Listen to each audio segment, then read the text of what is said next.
Ben öncelikle bu maddeyle şu şekilde tanıştım. Ben daha önceki yaptığım iş şoförlük yapıyordum. Şehirler arası şoförlük yapıyordum. Gereksiz bir arkadaşımın sayesinde yollarda uykusuz kalmayayım diye onun aracıyla tanıştım. Bir deneme, iki deneme bir şey olmaz diye onun aracıyla tanıştım. 3,5 yıl boyunca şu an 33 yaşındayım. 30 yılda yaşadığımın kat kat daha fazla kötü anlarını yaşadım. Maddi olarak işimden oldum, arkadaş çevremi kaybettim, ailemden uzaklaştım. En önemlisi kendi kişiliğimden, kendi benliğimden uzaklaştım. 3,5 yıl ben bunun şeyini çektim, zararını çektim. En sonunda bırakmaya karar verdim, istiyorum ama bırakamıyordum. Bu daha sonra evlendikten sonra aile yaşantıma zararı oldu. Aile yuvam dağılacaktı. Ben bu arkadaş çevresi yüzünden başlıyor. Bir de şöyle bir şey. Piyasada şu şekilde bu ürünler kategoridir. Örnek veriyorum. Bu ürünleri elinde tutan, piyasaya süren kişiler bellidir. Ama bunu örgütler olsun, diğer terör şeyler olsun, daha çok para kazanmak için piyasadan belli maddeleri çekiyorlar, bunları sürüyorlar. Gençleri böyle şey yapıyorlar. Mesela ilkinde hiçbir şey olmaz diye televizyonda gördüğümü ücretsiz veriyorlar. Gençleri bataklara çekiyorlar. Sonra da gençlere hem maddeye düşüyorlar hem de çoğu gençlere bunun satıcılığını yaptırıyorlar. Çünkü gençler bir süre sonra para bulamayınca ne yapıyor? Ailede kavga ediyor, para bulamıyor, o zaman satıcılığa başlıyor. Ne oluyor? O zaman suç oranı yükseliyor, kullanım oranı yükseliyor. Şu anda ortaokul derecelerine düşmüş durumda. Ben 3,5 yıl kullandım. Allah'a binlerce şükürler olsun. Şu anda bir yıl, bunu normalde bir gün bile kullanmasanız kendi kendinizi kaybediyorsunuz. Ben şu anda Bahri Hocam'ın sayesinde bir aydır kullanmıyorum ve hiçbir isteğini de duymuyorum. Bu şu andaki benim durumum. Bu genellikle arkadaş çevresi ama bütün herkese tavsiyem bu tarz arkadaşlarını görüyoruz ama uyarmasınlar. Kesinlikle uyarmasınlar. O arkadaş çevresinden kaçsınlar.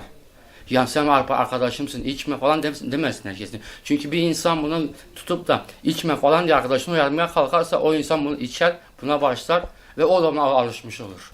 Ya şu şekilde ben bu maddeyi 3-4 gün kullanmadığım zamanlarda rüyalarıma giriyordu. Rüyalarımda kullanmaya başlıyordum. Cebime 2-3 kuruş parası girdiği zaman hemen ilk aklıma gelen ya benim çocuğum var. 2 yaşında elinizi öper çocuğum var. Çocuğumu düşünmeyip de gidip maddeyi düşünüyordum ilk önce.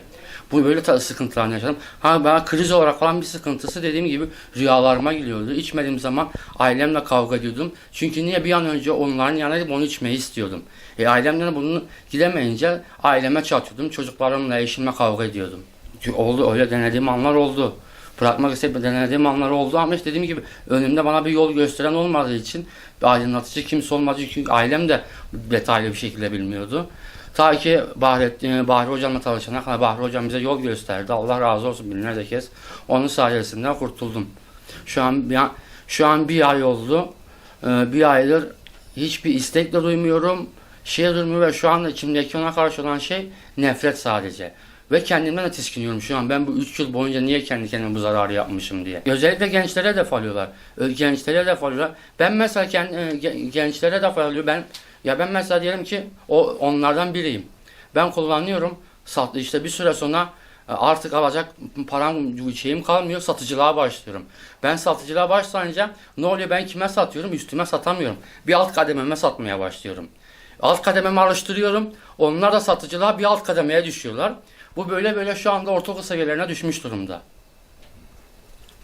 Bu durum böyle devam ediyor yani. Yani millet çünkü bunu bir de nasıl diyeyim size, kullanan çevreler hep böyle kenar kesim çevreler.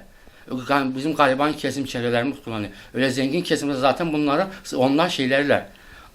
Ana üreticilerler. Onlar yapmazlar.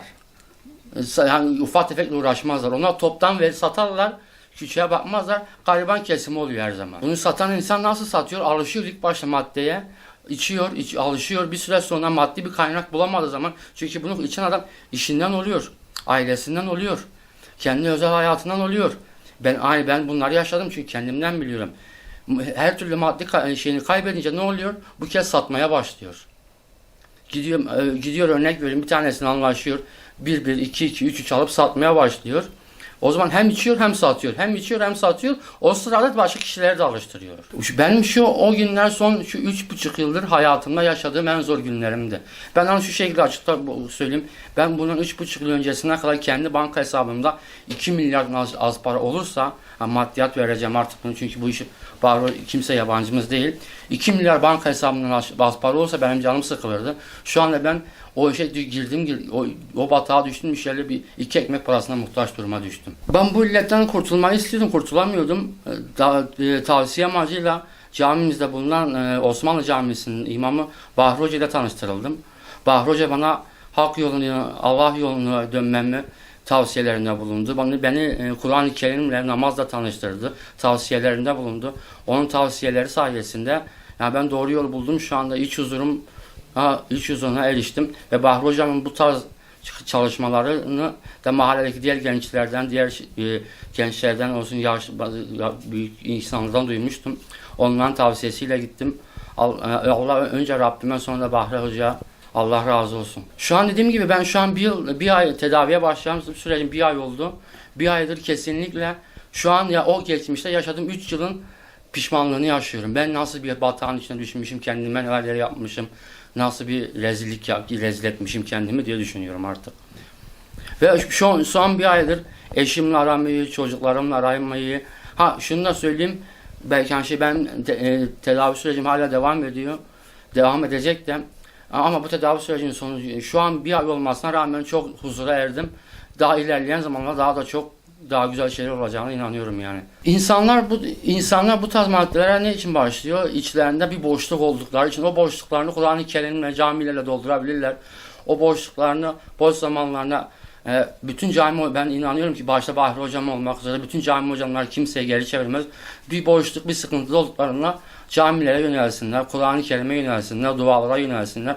Çünkü Kur'an-ı Kerim'imiz A'dan Z'ye bir insan yaşayabileceği bütün zorlukları, her şeyi apaçık zaten söyleyen bir kitap.